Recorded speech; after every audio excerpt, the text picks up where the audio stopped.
రవీంద్రభారతిలో ప్రభుత్వ ఆధ్వర్యంలో మేడే ఉత్సవాలు జరుగుతున్నాయి. రాష్ట్ర హోం కార్మిక శాఖ మంత్రి నాయిని నరసింహారెడ్డి వేడుకలను ప్రారంభించారు. శాసనమండలి చైర్మన్ స్వామిగౌడ్, ఎమ్మెల్సీ చందులాల్, ఇతర ప్రముఖులు అటెండ్ అయ్యారు. ప్రస్తుతం సభలో నాయిని మాట్లాడుతున్నారు. లైవ్ లో చూద్దాం.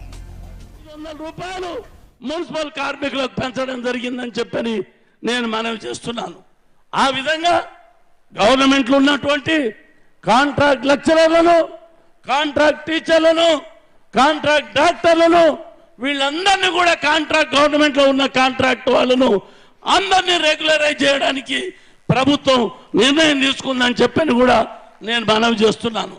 కాబట్టి మన ముఖ్యమంత్రి గారు కార్మికుల పక్షపాతిగా కార్మికులకు న్యాయం జరిగేటట్టు, అదే మాదిరిగా ఇండస్ట్రీస్ కూడా న్యాయం జరిగేటట్టు భారతదేశంలో ఎక్కడ లేనటువంటి industrial policy, single window system తెచ్చినటువంటి ఘనత మన ముఖ్యమంత్రి గారితో అని చెప్పి నేను మనవి చేస్తాను. నయా పైసా ఖర్చు పెట్టకుండా, ఎవరి ఆఫీస్ చుట్టూ తిరగకుండా సీఎం దగ్గర అప్లికేషన్ పెట్టుకొని 15 రోజుల తర్వాత సీఎం ఆఫీస్కి వచ్చి పర్మిషన్ తీసుకుపోయేటువంటి సిస్టమ్ మరి చాలా బ్రహ్మాండమైన గొప్ప నిర్ణయం అని చెప్పని కరప్షన్కు ఫ్రీగా ఈ యొక్క యాక్టివిటీ చేస్తున్నాం. మన ప్రభుత్వం కరప్షన్కు వ్యతిరేకంగా తప్పకుండా పనిచేస్తున్నాం. కానీ కరప్షన్ ఎవరైనా చేస్తే వాళ్ళను వదిలిపెట్టే సమస్య లేదు. కానీ అక్కడక్కడ సన్నాయి నొక్కులు నొక్కుతున్నారు, వారికి మేము హెచ్చరిక చేస్తున్నాం. ముఖ్యమంత్రి గారు ఎవరిని స్పేర్ చేయరని చెప్పని వారికి హెచ్చరిక చేస్తున్నాము. కరప్షన్ లేనటువంటి వ్యవస్థ కావాలని చెప్పని ముఖ్యమంత్రి గారి ఆలోచన. మున్సిపల్ కౌన్సిలర్లు మన ఎన్నికైతే వాళ్ళందరూ మీటింగ్లో చెప్పారు.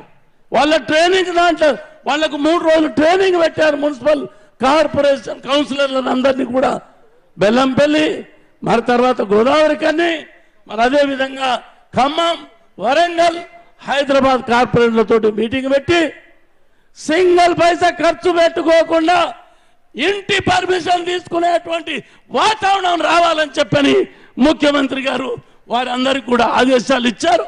అటువంటి పరిపాలన జరగాలని చెప్పని ముఖ్యమంత్రి గారు ఆలోచన చేస్తున్నారు. కాబట్టి మనం ఈనాడు గౌరవంగా చెప్పుకునేటువంటి మనకు ముఖ్యమంత్రి గారు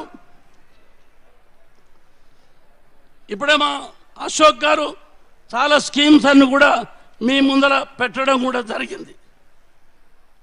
నిజంగా మన ప్రియతమ ముఖ్యమంత్రి గారు తెలంగాణ పోరాట యోధుడు, పాలనా దక్షకుడు, దేశంలో గుర్తించినటువంటి నేత మన ముఖ్యమంత్రి అని చెప్పని నేను గర్వంగా చెప్పగలుగుతాను. ఈనాడు చంద్రశేఖర్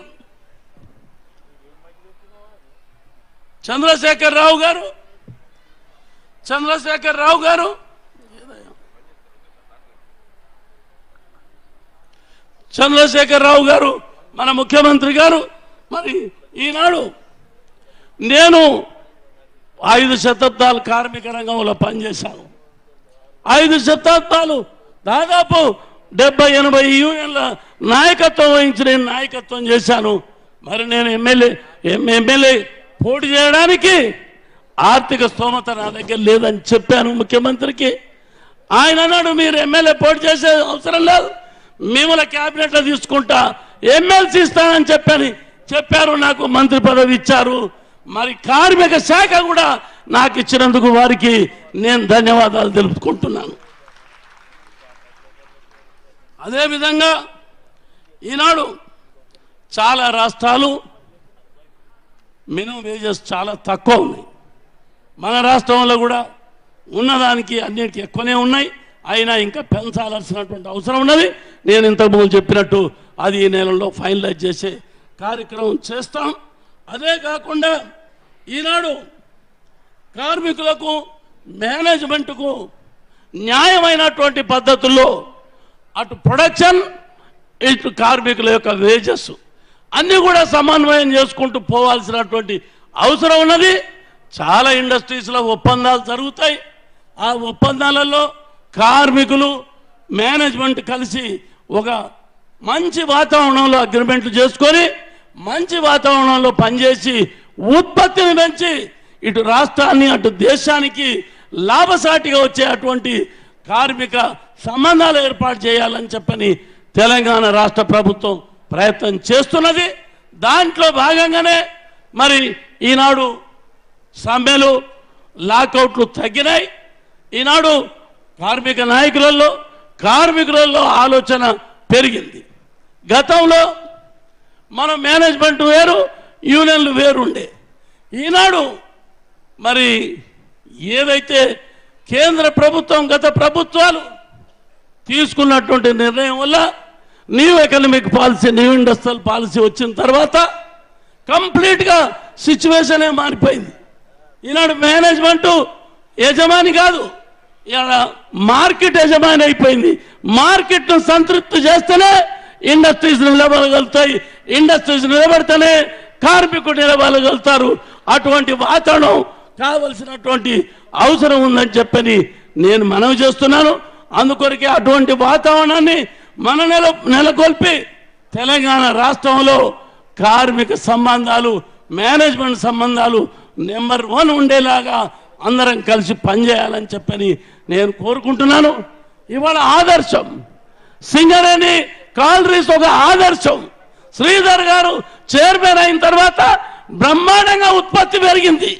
మరి పవర్ ప్రాజెక్టులకు వాళ్ళు ప్రయత్నాలు కడుతున్నారు. అదే విధంగా కార్మికులను కూడా చాలా మంది ఈనాడు కొత్త కార్మికులకు అపాయింట్మెంట్ ఆర్డర్స్ ఇచ్చినటువంటి ఘనత శ్రీధర్ గారిని చెప్పని నేను మనవి చేస్తున్నాను. ఈ విధంగా మనం రాష్ట్రంలో ఉన్నటువంటి ఇండస్ట్రీస్ కానీ మన దురదృష్టవశాత్తు కాగజ్ నగర్ పేపర్ మిల్ బంద్ అయ్యి బిర్లా మేనేజ్మెంటు ఎవరికి చెప్పకుండా చేయకుండా లాకౌట్ చేసి వెళ్ళిపోయినారు. మేనేజ్మెంట్ నడవదని చెప్తే 6.5 కోట్ల రూపాయలు నేను సీఎం గారితో మాట్లాడి కార్మికులకు మేనేజ్మెంట్ కావాలని 6.5 కోట్ల రూపాయలు ఇప్పించినాను. ఇప్పించిన 15 రోజులకే వాళ్ళు లాకౌట్ చేసి వెళ్ళిపోయినాడు, ఢిల్లీకి వెళ్ళిపోయినాడు. దాన్ని మళ్ళీ ప్రయత్నం చేస్తున్నాం ఓపెన్ చేసేదానికి. మరి ఈనాడు ఎవరు ముందుకు వస్తలేరు. వచ్చిన వాళ్ళు చూస్తున్నారు, వెళ్ళిపోతున్నారు. దాన్ని ఏ విధంగా ఓపెన్ చేయాలని చెప్పని ప్రయత్నం చేస్తున్నాం. అదేవిధంగా వరంగల్లో కూడా ఒక ఇండస్ట్రీ, మరి అక్కడ ఉత్పత్తి లేక, మరి ఆర్డర్స్ లేక, మరి అది కూడా బంద్ అయ్యింది. 2 ఇండస్ట్రీస్ మరి ఓపెన్ చేయాలని ముఖ్యమంత్రి గారు ప్రయత్నం చేస్తూ ఉన్నారు. కాబట్టి మిగతా అన్ని స్థాయిల్లో మంచిగా కార్మికులకు అన్ని ఫెసిలిటీస్ ఇచ్చేదానికి ప్రయత్నాలు చేస్తున్నాం. ఆ విధంగా దేశానికే ఒక ఎన్నెముకలాగా మనం ఈనాడు ఒక మంచి ఇండస్ట్రియల్ పాలసీ పెట్టి మరి ఇండస్ట్రీస్ కొత్త ఇండస్ట్రీస్ వచ్చి ఇక్కడ కొత్త ఎంప్లాయ్మెంట్ మన నిరుద్యోగ యువకులకు ఇచ్చే అటువంటి ప్రయత్నాలు చేయడం జరుగుతుంది మన ముఖ్యమంత్రి ద్వారా అని చెప్పని నేను మీకు అందరికీ మనవి చేసుకుంటూ, అదేవిధంగా కన్స్ట్రక్షన్ బోర్డు కార్మికులకు గతంలో కొన్ని స్కీములు ఇచ్చాం. ఆ స్కీములలో మళ్ళీ ఇంప్రూవ్ చేసేదాని కొరకు మేము ఈనాడు రాష్ట్ర ముఖ్యమంత్రి గారి యొక్క సలహా ప్రకారంగా ఈనాడు ఆయన ఆదేశాల మేరకు 1/5/2016 నుండి కన్స్ట్రక్షన్లో పనిచేస్తున్న కార్మికుడు ఎవరైనా ప్రమాదవశాత్తున మరణిస్తే ఇంతకు ముందు 5 లక్షలు ఇచ్చేది, ఇప్పుడు 6 లక్షలు ఇవ్వాలని చెప్పని నిర్ణయం తీసుకోవడం జరిగిందని చెప్పని నేను మనవి చేస్తున్నాను.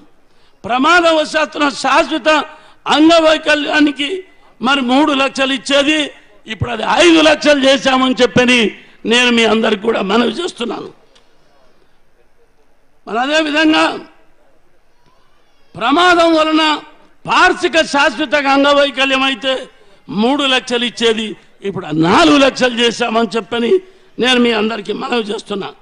నూతన పథకం 1/5/2016 నుంచి అమలు చేస్తుంది.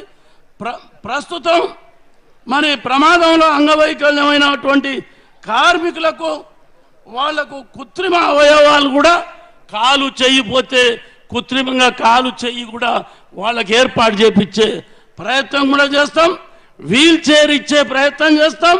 మరియు చక్రాలు 3 చక్రాల మరి వాటిని సైకిళ్ళను కూడా వాళ్లకు ఇచ్చేదానికి మన కన్స్ట్రక్షన్ బోర్డు మరి ప్రభుత్వం ముఖ్యమంత్రి గారి ఆదేశం ప్రకారంగా ఇవి చేయడం జరిగింది. గతంలో ఇస్తున్నాయన్నీ కూడా కంటిన్యూ అవుతాయి. మరి అశోక్ గారు సెక్రటరీ గారు, లేబర్ సెక్రటరీ గారు ఇప్పుడు ఏవైతే చెప్పారో అవన్నీ కూడా కంటిన్యూ అవుతాయి. ఈ స్కీమ్లన్నీ కూడా ఇంప్లిమెంట్ చేస్తూ పోవాలి. తర్వాత ఈ కన్స్ట్రక్షన్ బోర్డు మన దగ్గర మెంబర్షిప్ తక్కువ ఉంది, దాన్ని పెంచాల. మీరందరూ మెంబర్లు ఎన్రోల్ కావాలా. ఈనాడు బ్రహ్మాండంగా మేము అడ్వర్టైజ్మెంట్ ఇచ్చాం. మేడే సందర్భంగా కన్స్ట్రక్షన్ బోర్డు వర్కర్స్కు జరిగేటువంటి నష్టాలు లాభాల గురించి వివరంగా చెప్పాం. నేను చెప్పేది ఏంటంటే తర్వాత జిల్లాకు ఒక మీటింగ్ పెట్టి క్యాంపులు పెట్టి బ్రహ్మాండంగా మెంబర్షిప్ ఎన్రోల్ చేపించి దాదాపు ఒక 2-3 లక్షల మెంబర్షిప్ అయితే ఇంకా మంచి మంచి పథకాలు తీసుకొచ్చి మరి ఆ భవన నిర్మాణ కార్మికులకు న్యాయం చేయాలని చెప్పని ప్రయత్నం చేస్తున్నాం. అన్ని జిల్లాలలో సమావేశాలు ఏర్పాటు చేసి అన్ని జిల్లాలలో కొత్త మెంబర్షిప్ ఎన్రోల్మెంట్ చేసి సభ్యత్వాలు పెంచుకోవాలని, పిల్లలకు స్కాలర్షిప్ ఇవ్వాలని చెప్పిన ఆలోచన చేశాం. కానీ మన సంక్షేమ సంస్థ ద్వారా కొన్ని బెనిఫిట్లు ఇస్తున్నారు, పిల్లలకు స్కాలర్షిప్లు ఇస్తున్నాయి. ఇది డబల్ అయితే అని చెప్పని ఆలోచనతో అది తాత్కాలికంగా ఆపేశాం, విరమించుకున్నాం. ఫ్యూచర్లో కూడా ఆలోచిస్తాం. మరి వెల్ఫేర్ స్కీమ్ ద్వారా ఏమేమి వస్తున్నాయి కన్స్ట్రక్షన్ బోర్డు పిల్లలకు, మరి మేము ఏం చేయాలని చెప్పని అది కూడా ఆలోచన చేస్తాం. ఒకటి ఈఎస్ఏ స్కీమ్ కూడా ఇంప్లిమెంట్ చేయాలని చెప్పని ఆలోచన ఉన్నది. దాని కొరకు బడ్జెట్ ఎంత అవుతుంది, ఏమవుతుంది, మన కలెక్షన్ ఏముంటుంది, మనది ఏం ఆర్థిక స్తోమత ఏమని చెప్పని దాని మీద ఒక కమిటీ వేసి అధ్యయనం చేసి తర్వాత దాన్ని కూడా ఇంప్లిమెంట్ చేసేదానికి ప్రయత్నం చేయాలని చెప్పని ఆలోచన చేస్తున్నాం. ఆ విధంగా ఈనాడు ప్రమాదవశాత్తున కార్మికుడు చనిపోతే కార్మికుడు కూడా న్యాయం జరిగేటట్టు ఏదైనా ఒక పథకం తీసుకురావాలని చెప్పని ఆలోచన చేస్తున్నాం. ఈ విషయాలన్నిటి మీద మేము సమగ్రంగా చర్చించి ఆలోచించి మరి కొత్త పథకాలు తీసుకొచ్చేదానికి తప్పకుండా ప్రయత్నం చేస్తున్నాం. కార్మికులకు అందగానే, కార్మికుల శ్రేయస్సుగానే, కార్మికుల సంక్షేమమే మా రాష్ట్ర ప్రభుత్వ ధ్యేయం అని చెప్పని మీ అందరితోటి మనవి చేస్తూ తప్పకుండా మీ సహకారంతో ఉత్పత్తి వచ్చి ఇండస్ట్రీస్లలో లాభాలు ఎక్కువ తీసుకొని మీరు కూడా లాభాల్లో భాగాలు తీసుకొని మంచిగా మీ కుటుంబాలు, మీ పిల్లలు హాయిగా ఉండేదాని కొరకు ఒక మంచి ఆలోచనతోటి మనం మరి ఇండస్ట్రీస్ లీడర్స్ మేనేజ్మెంట్ అందరం కూడా కలిసి ఒక వాతావరణంలో రాష్ట్రంలో ఉత్పత్తి బాగా పెరుగుదల చేసేదాని కొరకు కృషి చేయాలని చెప్పని ఈ విషయంలో మరి మేడే సందర్భంగా మీకు అందరికీ మరి శుభాకాంక్షలు తెలుపుతూ మీరు మీ కుటుంబాలు హాయిగా ఉండాలని, మీ జీవితాలు మంచిగా ఉండాలని, మేనేజ్మెంట్లు మీ మీద సానుభూతితో ఉండాలని, మీరు కూడా మేనేజ్మెంట్కు కోఆపరేటివ్గా కలిసి పనిచేసి ఉత్పత్తిని పెంచి మంచిగా ఈనాడు తెలంగాణ రాష్ట్రంలో మంచి రిలేషన్స్ ఏర్పాటు చేసేదానికి ప్రయత్నం చేయాలని చెప్పని కోరుతూ నేను సెలవు తీసుకుంటాను. జై తెలంగాణ, జై కార్మిక.